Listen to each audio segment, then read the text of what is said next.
His first flight around our solar system. Here's a picture of Mars. By the way, this is not a professional tape. As you can see, these pictures are in a picture album, and I've just got my camcorder out, and Wendell and I are flipping through the pictures. So this is not a produced tape for you to look at. So it'll probably never be on the market, but at least you get a chance to see some of these pictures. This is Mars just from a different direction with the sun very bright on it.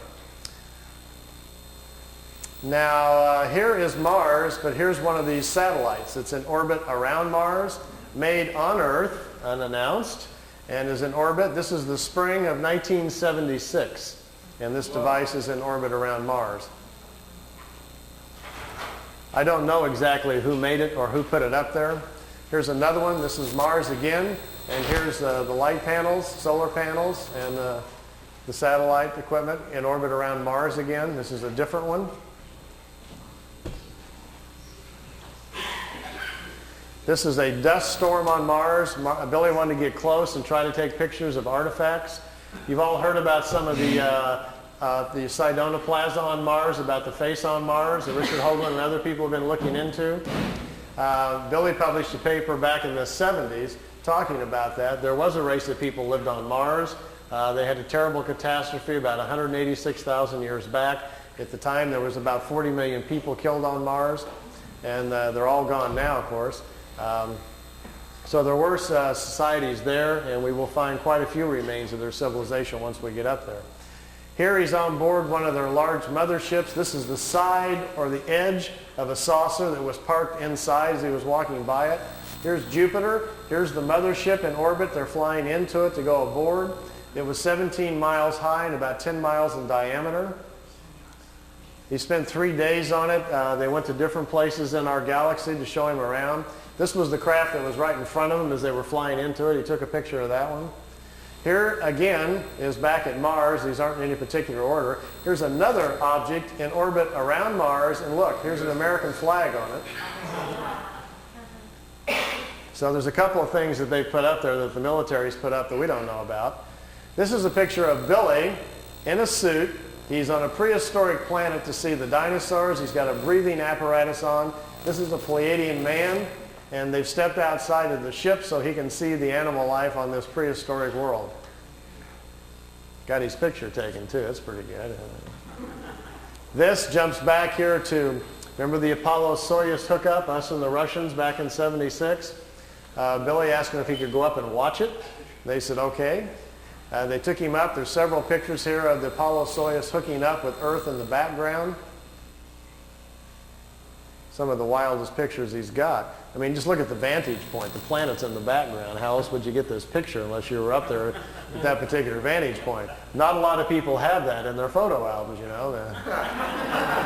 You can imagine the people at NASA would crack up, you know, they'd probably find it a little hard to believe at first, but they don't have pictures like this. Here it is when it's just hooked up. There's Earth in the background, and here's the two capsules coming together. This is the top of the mothership. There's windows, but there was nobody in the windows as they came into it. We really missed out here. Billy shot, he said, 3 or 4 rolls of film inside the mothership, talking to people and going up and down the halls and so forth. He lost all of the pictures. They were all stolen from him. We've only got 2 or 3 of them left, and they're really practically nothing. This is a prehistoric Earth. They're back in time. That's Earth in the background. That's a moon in front of Earth, and he's looking over the surface of another moon. At that point, they told him there were 2 moons in orbit around planet Earth. We think we're about 60 million years back. Here's another picture over the surface. Neither one of those moons is currently the moon that's in orbit now. The moon that's in our orbit now, they say, has only been there around 5 million years. Look at this one. This is another piece of equipment in orbit around Mars, and it's huge. It's like a space station. And it's in orbit around the planet. It's also from Earth. We haven't heard anything about that, have we? Here's the dinosaur pictures. Billy's back inside the ship, and there's a viewing screen in the craft, and he says he's taking these pictures. Here's our first dino. He's got kind of gold-brown skin, got large hind legs, short forelegs, and a head that looks kind of amphibian, like a vegetarian type. Here's the second one. There's a bird here apparently dropping some food or something. Is that Charles? Charles dropped his food. This one's pretty hard to see. Here's the head of some sort of creature crashing through some bushes here. It's hard to tell. I know it's probably hard to see these anyway from back there, but just the idea that someone could actually go back in time just really gets my brain going. There's a bird. There's his eyes, some pretty nasty looking teeth. And the last picture after this one is the strangest of all. It's a plant that has an insect head. Billy calls it a plantum.